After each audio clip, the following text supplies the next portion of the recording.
وَلَا يُرِيدُ بِكُمُ الْعُسْرَ. And He does not want difficulty for you. And He doesn't want difficulty on you. Bikum actually kind of means, that the ba doesn't just mean for, it just means He doesn't want difficulty for you to experience difficulty. The first thing here is something kind of rhetorical. When I say to you, I want things to be easy for you, and then I add, and I don't want things to be hard for you. Well, you kind of didn't have to say that. You could just say, I just want things to be easy for you, and that's enough.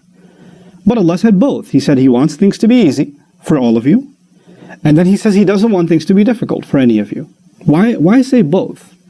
The first thing is, when you say you want things to be easy, you're speaking in a positive sense. When you say you don't want things to be hard, you're speaking in a negative sense. Allah started with the positive and then transitioned over to the negative. Why? Because Allah is assuming that you don't have a bad assumption about His intentions to begin with. Allah is only validating what you're thinking about Allah to begin with. Allah, who loves me, who cares for me, who's protected me, who's guided me, who's provided for me, who's seen me through so many difficulties in life all this time, would never want hardship for me. He would want things that are the best for me. And Allah affirms that when He says He wants ease for you. He starts with the positive. But then there are some people who develop this thought about Allah in their hearts. Why is Allah making my life hard? Why does Allah want me to go through difficulty? Why doesn't He want things to be easy for me? And for those people that have fallen into this negative mindset, Allah actually goes after the positive into the negative and says, no, I don't want difficulty for you. I don't want that for you. وَلَا يُرِيدُ بِكُمُ الْعُسْرَ. Notice also this is in line with the rhetorical transitions in the ayah. First Allah said Quran is guidance for people. It's positive. But for the skeptic there's clarifications. And for the one who thinks, how do we know this is not the word of a human being? That's also negative. He says بَيِّنَاتٍ مِنَ الْهُدَى وَالْفُرْقَانِ. So He started with the positive, then He addressed the negative possibility. The same thing, He wants ease for you. We talked about that in the last session. And now He doesn't want things to be hard for you. This is Allah Azza wa Jal telling us, something about what He intends for His slaves. وَلَا يَرْضَى لِعِبَادِهِ الْكُفْرِ. I'm reminded of this other ayah, remarkable ayah. He says He's not happy with the consequences of disbelief for His servants.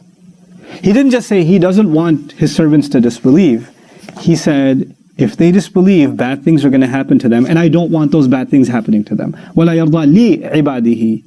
Not مِنْ عِبَادِهِ, لِعِبَادِهِ الْكُفْرِ. The same thing here, Allah is essentially telling us that if you don't take this road, the road you think you're going to take that is easier is actually more difficult. That's actually more difficult. You're making things harder for yourself without realizing it. You see, Allah wants benefit for a human being in the long run. And human beings want benefit for themselves immediately. كَلَّا بَلْ تُحِبُّونَ الْعَاجِلَةِ. You love to get things quickly. I'll give you an analogy again to make this easy to understand. Putting a seed in the ground, watering the soil, taking care of it, making sure it's irrigated, making sure it's getting plenty of sun. For a farmer, that's hard work. That's a lot of work. There's two brothers. One of them is supposed to work on his patch of land, and the other is supposed to work on his patch of land. One says, I don't need to do any of this. I want life to be easy. I'm good. I have food right now. What do I need to do this? And the other says, well, no, you're going to run out of food. Next year's harvest, we're going to need this. Just work on it. No, but you're just making things hard. You're just making things hard for me. And one of them works on their farm and the other one doesn't. And the one who doesn't work on their farm is thinking in their head they're making their life easy. And the one who's working hard realizes they're avoiding difficulty that's coming down the road. And guess what happens? Allah says, I didn't want ease. I didn't want difficulty. I don't intend difficulty for you. The people who can do this little bit of hard work can save themselves so much trouble.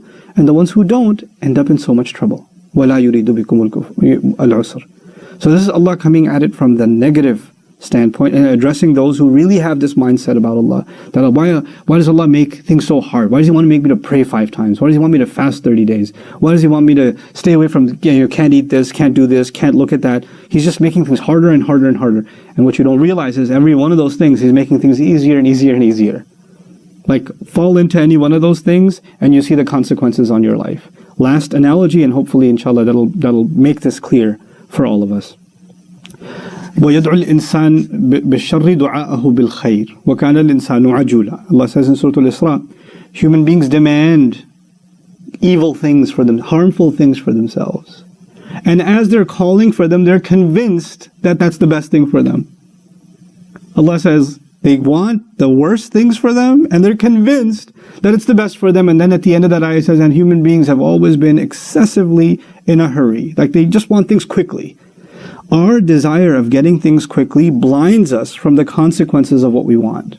It blinds us. We can't see past it. You know, we just want what we want, and that's it. We don't want to hear anything. And as a result of that, the only thing we get for ourselves is more and more and more harm. A child wants the candy, doesn't want the medicine. Medicine tastes bad, candy tastes good. The candy's going to make things worse. The toothache's going to hurt more. It's poison. He's killing himself, but he doesn't care. It tastes good. And the medicine tastes bad, but it'll over time. It's not like you take the medicine and you're all better. No, it takes time for it to take effect, right? So I don't have the time for it to take effect. I need results right now. I need a quick thing right now. And as a result of that, human beings put themselves in difficulty. This ayah is teaching us something profound. Change doesn't come immediately. Ease doesn't come immediately. You have to go through a little bit of training, a little bit of rigorous change, and then Allah removes difficulty from your life. May Allah remove difficulty from all of our lives. Barakallahu li wa lakum. Assalamu alaikum wa rahmatullahi wa barakatuh.